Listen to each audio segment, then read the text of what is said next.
Hi there, welcome to Dojoit. We are a virtual workspace designed for instantaneous collaboration and rapid ideation. Today we'll be looking at a really interesting use case where an interviewer and an interviewee can do whiteboarding questions together or case study questions. So we'll be looking at how to use Dojoit from both sides and also how to answer this particular interview question. So as the interviewer, you can go to the right-hand side and add in your interviewee, make sure they're a contributor, and just click on the plus sign. And now your interviewee is here and you can start posing your questions. So today we went with a product management theme where we're going to do a feature prioritization question. And the product in question is a streaming service with over 160 million users worldwide. And this product has different libraries depending on the region you're viewing from, and they offer both movies and TV shows. Um, and usually in a feature prioritization question, they're going to ask you a little bit about how you would improve the product and improve it in a way that it aligns with the business's objectives. And also, how would you prioritize the new features that you want to add to improve your product? And so there is a framework for answering this question, and we'll be showing that shortly. So right now we're showcasing the interviewer perspective, and over time, in the next few minutes, we'll be moving over into the interviewee perspective and showing you how to answer them. So here we are in the interviewee perspective. And usually to answer a question like this, you would use 3 steps. But before that, sometimes it's really good to go ahead, look at the question that is posed, and see if there's any facts or any sort of information that could be really helpful for answering the question. And it's really important to take your time. So the 3 steps that we're going to use, or the framework that we're going to use to answer this question, is that we're first going to identify the business objectives and OKR. This is going to be very helpful in helping us also brainstorm some of the new feature sets or mini product features that can help us achieve our strategic objective and OKRs. And then the third step that we're going to do is a prioritization step, in where we're going to look at our mini feature sets and we're going to calculate the positive impact of that feature set to the business. And we're also going to look at the costs and then prioritize based off of those metrics. So for the first step, we are going to look at the business objective. And in this case, we can ask the interviewer some more questions about what the objective is. And let's say that the interviewer says it's to improve revenue. So we can think about the competitors that are in the space and see at their business models. And most of the competitors in the streaming service space utilize subscriptions, right? So for this case, we can assume that the streaming service is looking to improve the revenue. However, one of the biggest questions that we will have to also think about is by how much. And this is something that you can do by asking the interviewer. But if the interviewer doesn't give you much information, you can also think about what the different facts are. So here we're just adding in a cute little emoji just so that we can get our thinking hat on. And we can think about the bigger competitors that are in the space and maybe even think about if we've read about their different reports in the past and see what their objectives are for the year.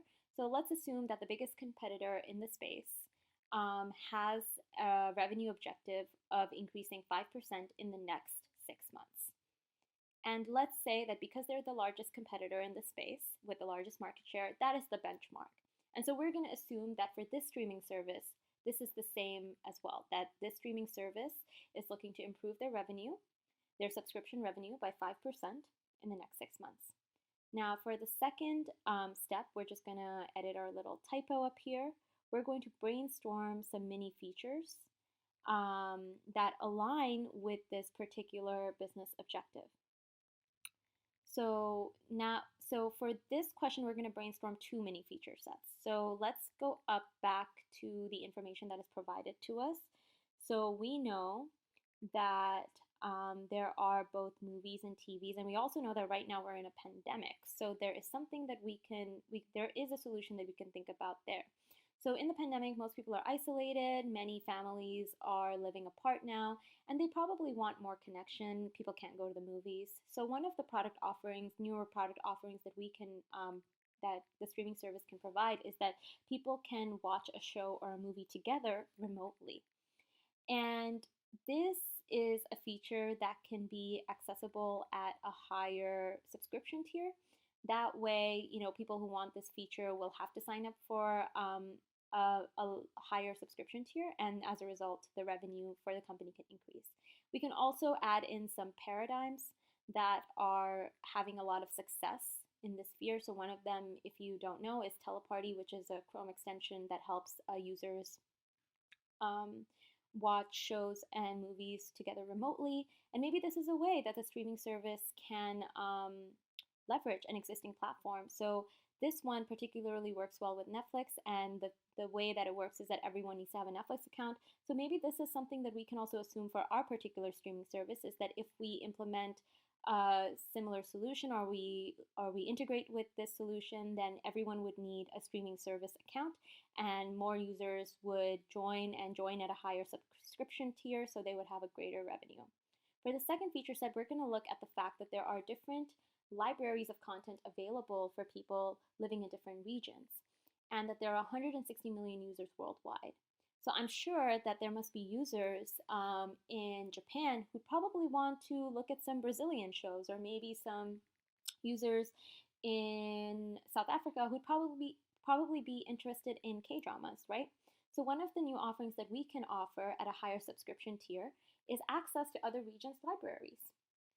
And this way, we can take full advantage of the global consumer base and their needs and their tastes, and also give them more choices in the process. So here we just want to do a quick little visualization. I think these are always really fun, and one of the awesome things about Dojoit is that you can just drag and drop your images in. So we're just showing how a person in the Middle East, like Kuwait, can enjoy a Southeast Asian show if that is not usually found in the Kuwait version of the streaming service, or a person from Brazil can enjoy something from France, or a person from Japan can enjoy something from South Africa. And we just really want to visualize the global impact of this new feature set. One of the other things that to note about this feature set is also that it has it leverages like the existing architecture that's in the streaming service. So we already know that there are existing libraries and databases of movies and TV shows across different regions. So we don't really need to create a whole new database. We probably just need to look at how to access those already existing databases to the people. And so the third thing is, how are we going to prioritize these two feature sets? So let's create a quick little table in Dojoit. It's super easy. We're going to create some filled boxes. We're just going to create one filled box and then keep on duplicating it. And then we're also going to create the other boxes which will hold the content. So these are just some green outline boxes. We just choose the green outline and then keep on duplicating it. And we create like a little 3x3 table, and then we just duplicate that whole table again by selecting or highlighting all of it, and then just copy pasting. So the first table will host the positive impact metrics, which determine or define the success of the feature set, and the second one will host like the costs.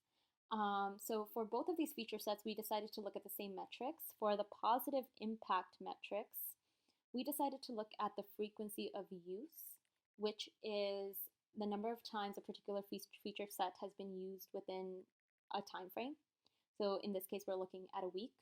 And then we're also going to look at the increase in user engagement, which can usually be found through like beta testing or even benchmark averages of other companies in the industry who may have implemented a similar solution. So for feature set 1, which is remote screening, and we're going to also add in feature set 2, which is the access to new libraries around the world.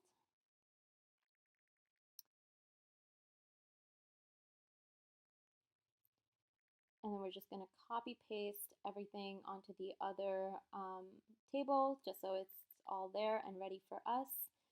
And this is one of the fun parts, is being able to create these really cool looking tables that are very easy. Actually, literally took us like 30-40 seconds. We're going to add in our costs, and for our costs we are looking at whether there are existing platforms or open source resources that we can leverage, and that would actually reduce like our resource capacity and capability, and also the estimated person day cost, right? How long would it take and how many people would it take to create it? So for remote screening, we are assuming that minimum 2 to 3 times a week, someone uses this feature and they get together with their family and friends to watch a movie. And for access to libraries, because it's more individual, it's probably 7 to 8 times a week. We're also looking at like the increase in user engagement. And let's say that we found that it'll go up by 40% for remote screening and by 60% for access to libraries. For remote screening, if we're to leverage the existing solution Teleparty, then we'll probably need to integrate with their API. And that will probably take 100 hours from 3 developers, because we will need to do testing. We might need to create new databases, new infrastructure to log all of the different actions. And for access to libraries, the libraries already exist, which makes a lot of our work relatively easier. For person date costs, we will have to look at the permissions that each individual at a higher subscription tier will need to be able to access that library. And so that will probably take 50 to 60 hours and 2 developers. So based off of this, we can clearly see that prioritizing feature set 2 is going to align more with the business objective, which is to increase profits and revenue, as it will have a greater frequency of use, increase the user engagement, but it'll also ensure that we are using less resources. And that's why, as an interviewee, it'd be great to just write your final answer down, that to improve the subscription revenue by 5% in the next 6 months, we would need to prioritize feature set 2 to make sure that we achieve the business OKRs in a timely frame. And the whole thing about Dojoit is that it's an extremely collaborative platform, right? So this doesn't just end there. Throughout this entire process, the interviewer can also leave a lot of comments, which can facilitate for a more engaging interview session. So here we're looking back at the interviewer's board, and as the interviewer, you can definitely keep on making comments as the interviewee is going through, or maybe you can make some comments to guide the interviewee in the right direction, right? So here we could say like, oh, this is an interesting assumption. We can even ask a question like, what would this particular user journey for this feature set look like? Just to kind of make sure that the interviewee is answering the question that is like being asked. We could also, look at how, like, what would be some details that the interviewee can elaborate more on. So for feature set 2, it would probably be like, what would the security considerations look like? And then maybe for like the metrics, we would just say like, what methodology would you use to actually prioritize like the sprints, right? So it could be like planning poker and stuff like that. So I hope you found this video super helpful for your next PM or case study interview. Please sign up at dojoit.com and you can create a free account and prep as much as you want. We'll be turning out more interview content next week, so please be sure to follow us on YouTube and subscribe to our channel. Follow us on Twitter and LinkedIn, and we'll see you next time. Bye!